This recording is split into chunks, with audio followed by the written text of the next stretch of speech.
皆さん、水槽が割れたことありますか？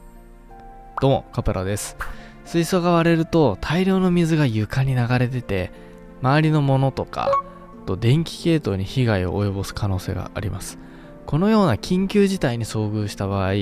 迅速かつ適切な対処が求められます。水槽が割れた時の対処法を知っておくことは、被害を最小限に抑えるために非常に重要です。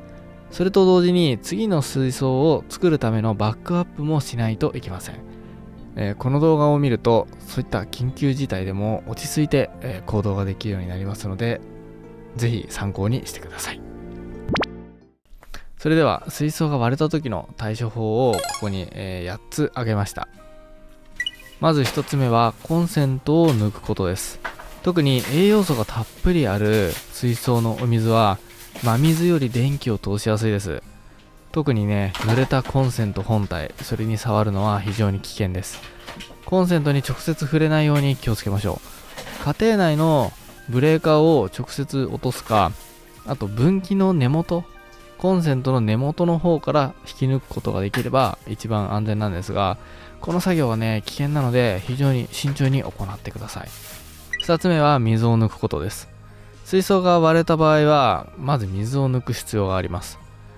水漏れが続いている場合は水を抜く前にバケツなどでこぼれた水を受け止めてください。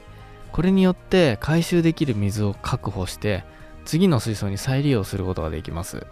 新しい水で水槽を立ち上げて魚を避難させると、やっぱり新しい水なんでストレスがかかります。できるだけ今の飼育水を回収してもう一度再利用することが望ましいです。もし水槽のひび割れが大したことなければ、このゴリラのテープを使って水漏れを一時的に止めることもできます。このテープは濡れた水中の中でも使用することができるということで、超強力に防水と、あと手で簡単に綺麗に切れるっていう、そして粘着力が強いっていう、そういった特徴があるテープなので、これは水槽割れた時にめちゃくちゃ便利ですということを、以前僕は水槽が割れた動画を出した時に、このゴリラのテープいいよって、コメントで教えてくれた方がいます。ありがとうございます。なので皆さんもぜひこのゴリラのテープ1本あった方が便利だと思います。それと3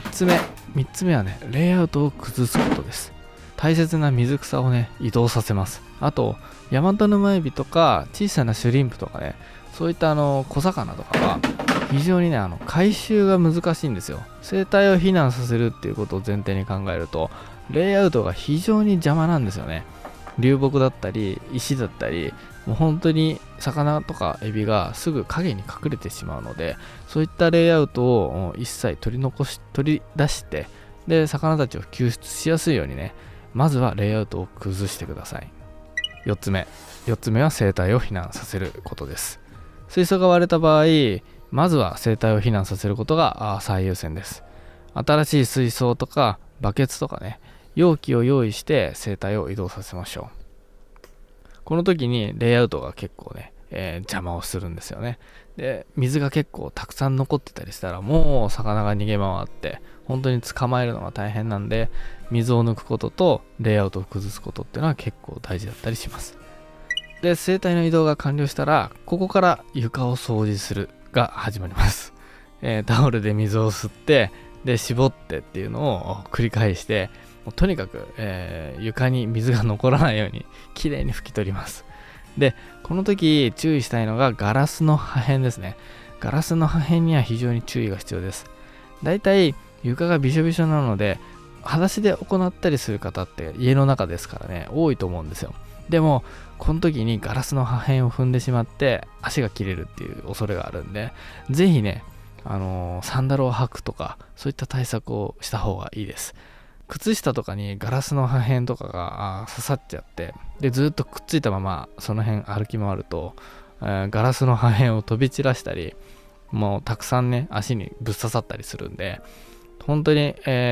これは本当に要注意ですね。ガラスの破片には本当に気をつけてください。で、3つ目は水槽を交換することです。新しい水槽があればなんですけど、水槽が割れた場合は新しい水槽を用意すると。で、生態をそっちに移動して、で、その後古い水槽を取り外してね、新しい水槽を設置して水を入れて、で、生態をそこに、避難させるというのが理想です。で、7つ目は割れた原因を調べることが重要ですね。水槽が割れた原因とか、あと破損箇所を確認して、同じような事故が再び起きないように対策を考える必要があります。例えば僕の場合はね、アーチ型のこういったスタンド、そこのスタンドに棚が倒れて、で、水槽に負荷がかかって、スタンドごとバキッといってしまったっていうのが原因なんですけど、そういったことが起きないようにね、周囲の環境を整理したりとかということを考える必要がありますと。で、8つ目、最後にこれが一番重要かもしれませんね。家族に謝る。これはね、水槽が割れた時に水浸しになって、で、もし畳の上でやってたらね、畳なんかもうビチャビチャですよ。本当に。リビングでやったらね、ガラスの破片とか飛び散って、で、家族がね、素足で踏んじゃったりとかする可能性もあります。本当にね、それだけは本当に気をつけていただいて、怪我とね、あと電気系統、やっぱり家族の人は水漏れると電気系統周り心配します。本当に水槽を続けてて大丈夫なのなんていうことも言われたりするんで、まずはね、家族にちょっと謝って、で、またね、水槽が続けられるように、ぜひちょっと家族に、理解を求めて、対処する必要があります。これは非常に重要です。で、実際に今回、僕がやったのは、とにかく飼育水を回収して、で、水槽を捨てる前提でね、もうバキバキに割れてしまったので、水槽を捨てる前提でソイル、あとレイアウト素材、それと生き物、すべてを回収して他の水槽に移しました。避難した魚は別の水槽に移ってて、今もなお元気に、過ごしてます。新しい水槽はちょっと用意できていません。まだね。で、このガラス割ってしまったっていうのをもう半年前なんですよ。もう6ヶ月ぐらい経ってます。